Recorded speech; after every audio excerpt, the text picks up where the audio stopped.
जंगल में चले गए। भरत राजा बने और राजा बनकर के जब वृद्ध हुए अपने पुत्रों को राज सौंप करके वन में चले गए। वन में चले गए, बड़े उच्च कोटि के ऋषि बन गए। संयोग देखिए आदमी की क्या घटना घटती है, जीवन बदल जाता है। अब वही राजा भरत जल में खड़े होकर के भगवान का नाम लेते हैं। उसी समय एक हिरनी दौड़ती हुई आती है, शेर से बचने के लिए नदी पर छलांग लगाती है, और वह हिरनी गर्भवती होती है, वह पार नहीं पाती, उसका पेट किनारे पर लग करके बच्चा गर्भ से गिर जाता है और वह हिरनी वहीं पर मर जाती है। और वो राजा भरत अब ऋषि रूप में देखता है, अरे ये क्या, अब ये बच्चा कैसे बचेगा। ऋषि के अंदर दया भाव आता है और उस हिरनी के बच्चे को अपने घर लिया, घर ले आकर के उसको बिटकने से दूध पिलाता है। धीरे धीरे वो बच्चा बड़ा होता है। एक दिन आश्रम से वो बच्चा कहीं दूर चला गया और वो ऋषि उस बच्चे में चिंता करते हैं, कहीं उसको शेर न खा जाए, कहीं उसको भेड़िया न खा जाए। ऐसा विचार कर रहे थे, इतना काल का समय आ गया और उस ऋषि की वहीं प्राण पखेरु हो गए। और ये कहा है अंत मति सो गति। जीव की अंतिम समय जैसी मति होगी, अगला जन्म जीव को वैसा ही। अब अंतिम समय में राजा भरत ऋषि रूप में हिरनी का बच्चे का ध्यान कर रहा था, उसका जन्म हिरनी के रूप में। अब उसको ज्ञान था पिछले जन्म का, वो धिक्कार था अपने को, तू इतना बड़ा राजा था, चक्रवर्ती राजा था, उसके बाद तू ऋषि बना, महान तपस्वी हो गया, कहां इस हिरनी के बच्चे में मोह लगा करके अंतिम समय भगवान के पास जाना था, और मैं हिरण के रूप में यहां पर। अब वह हिरण के रूप में सुख की घास खाता, अपना टाइम पास करता, और समय आकर के उसका मृत्यु हो गई। मृत्यु हो गई तो ब्राह्मण के घर में उसका जन्म। नाभ इस जन्म में भी उसका व्रत रखा गया। माता पिता विद्वान थे, लेकिन दोनों जन्मों की बात भरत जी को याद थी।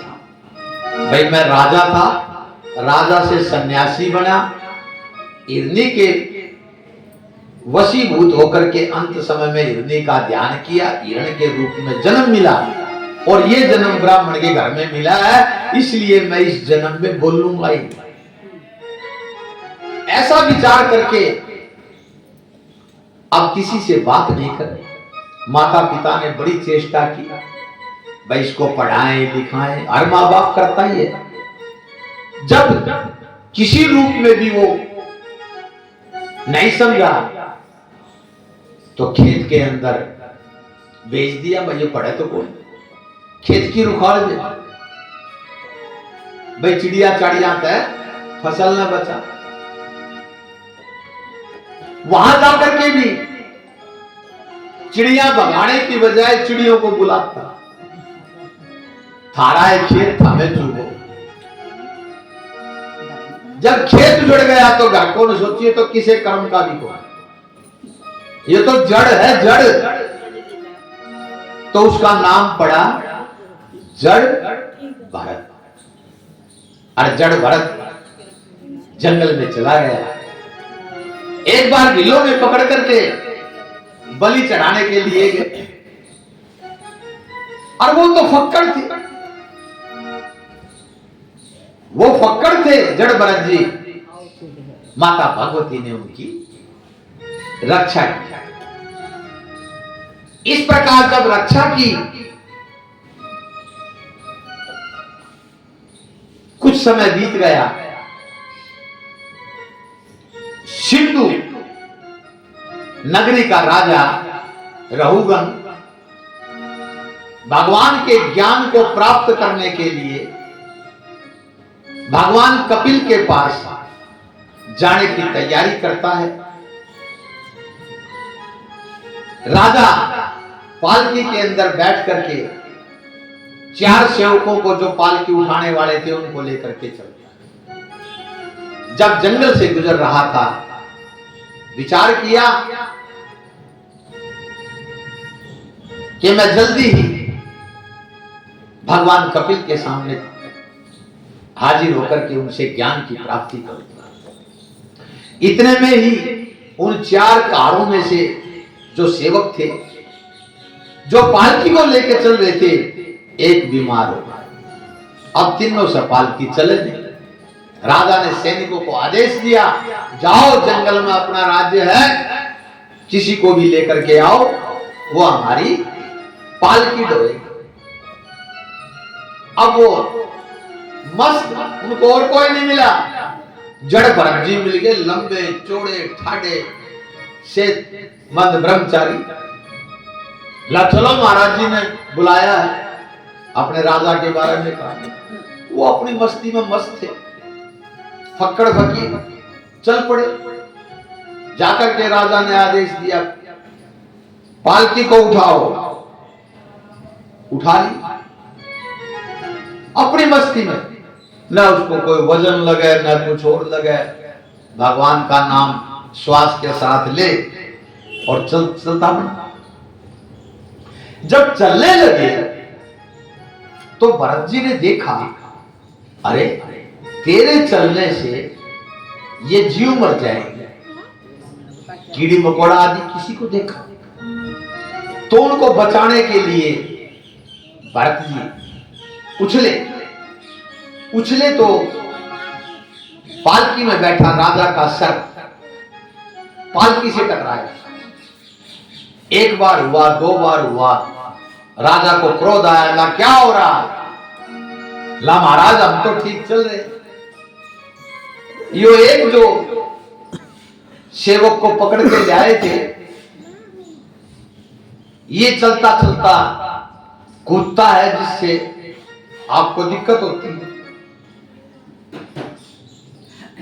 तो रहुगण कहता है, अरे तू इतना मोटा ताजा, यज्ञोपवीत ने पहन रखा है,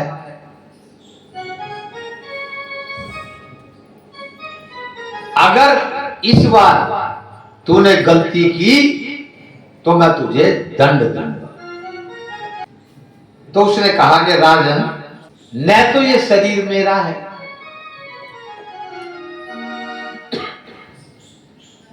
न मैं मूर्ख हूं, आप किसको दंड देंगे? आप तो मुझे अहंकारी प्रतीत होते हो।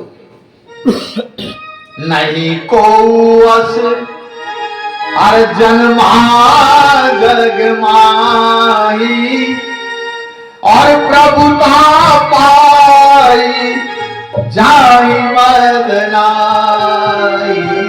हे राजन, मैंने ऐसा कोई जीव नहीं देखा, पहली बार बोल रहे हैं जड़ भरत। इससे पहले जीवन में कभी नहीं बोले रहुगण के सामने।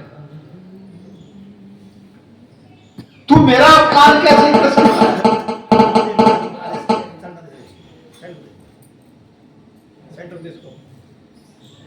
मेरा शरीर ही नहीं है। जब इतनी ऊंची बात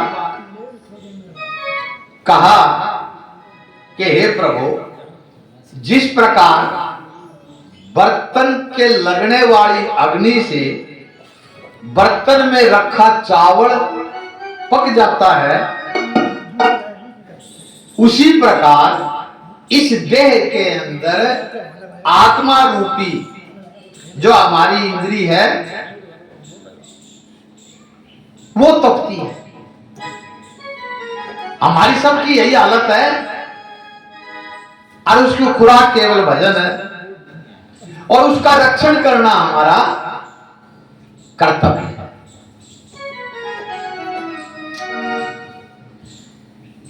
अब जहां तक तुम्हारी आज्ञा का सवाल है, तुम्हारी आज्ञा तो शरीर के द्वारा दी गई है। जब इतनी ऊंची बात एक साधारण सा दिखने वाला मस्त मोलड़ जड़ भरत जी की ये बातें सुनी तो जड़ भरत जी आगे कहते हैं, हे राजन, तुम विद्वान न होने पर भी विद्वान जैसी बातें कर रहे हो।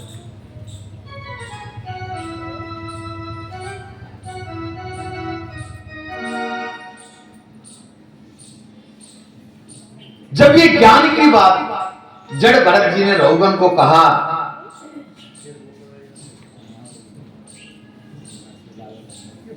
क्या बोला?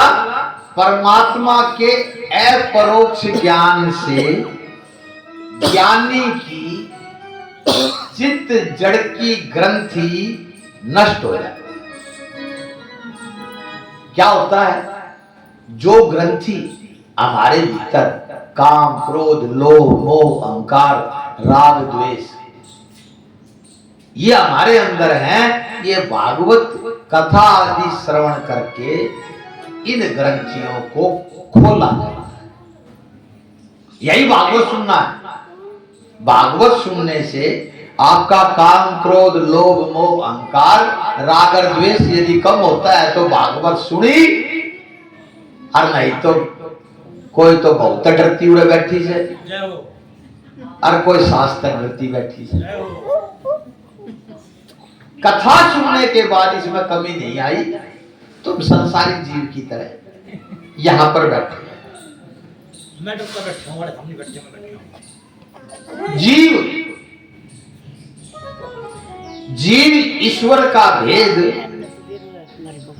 अथवा अभेद का संदेह यदि दूर हो जाए तो सारे काम बन जाते। क्या है? एको हम द्वितीयो नास्ति।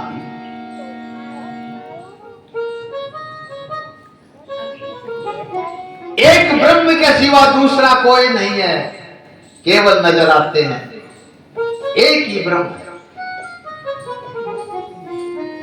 और बंधन और मोक्ष के बारे में यहां पर ज्ञान दे रहे जड़ भरत जी। द्वे पदे बंध मोक्षाये नमेति ममेति च ममेति बध्यते जंतुर नमे मेति प्रमुच्यते। बंधन और मोक्ष के बारे में।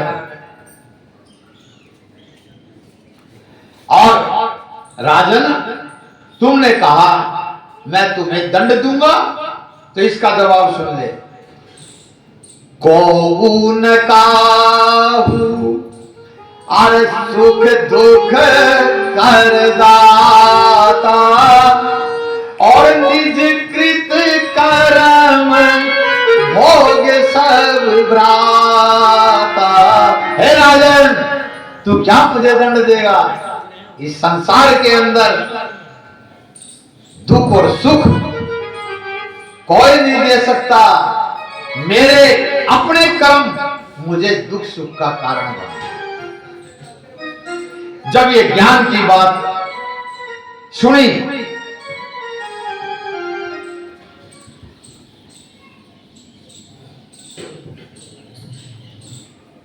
रघुगण, सुनो, अरे तुम कपिल भगवान तो नहीं हो महाराज। आपने ज्ञान की पराकाष्ठा की बात मेरे को बताई।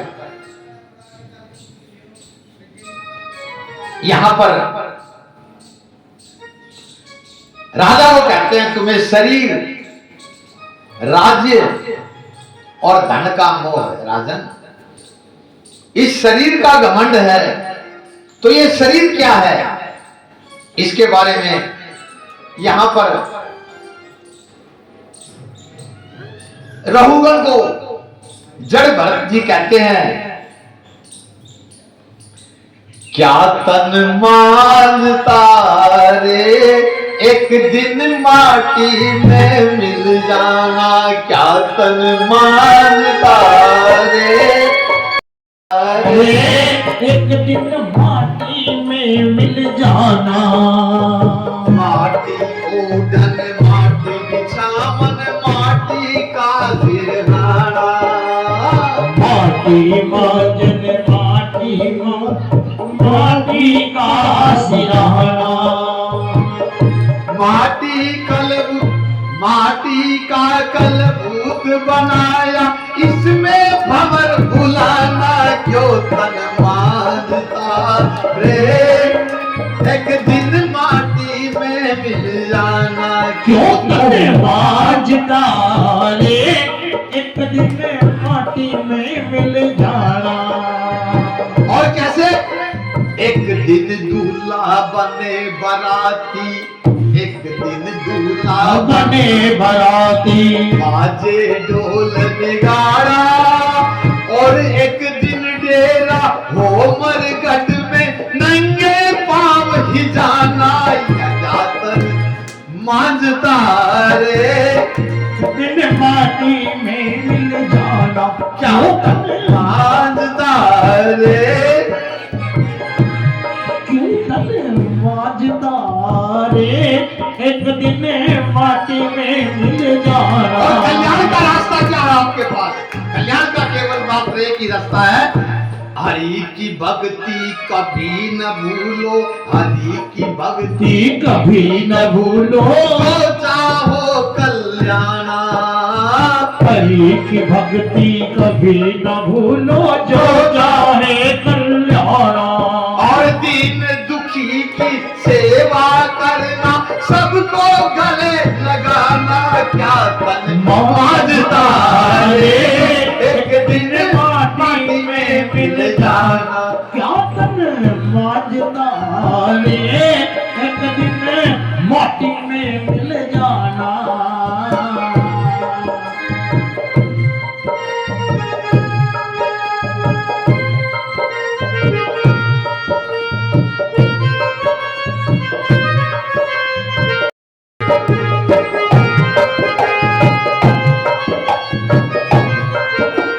तो हमारा कल्याण कैसा है? हरि की भक्ति कभी न भूलो, जो चाहो कल्याणा। हरि की भक्ति कभी न भूलो, जो चाहे कल्याणा। हरि की भक्ति कभी न भूलो, जो चाहो कल्याणा। हरि की भक्ति कभी न भूलो, जो चाहो कल्याणा। और दीन दुखी की सेवा करना, सबको गले लगाना। दीन दुखी की सेवा करना, सदा गले से लगाना।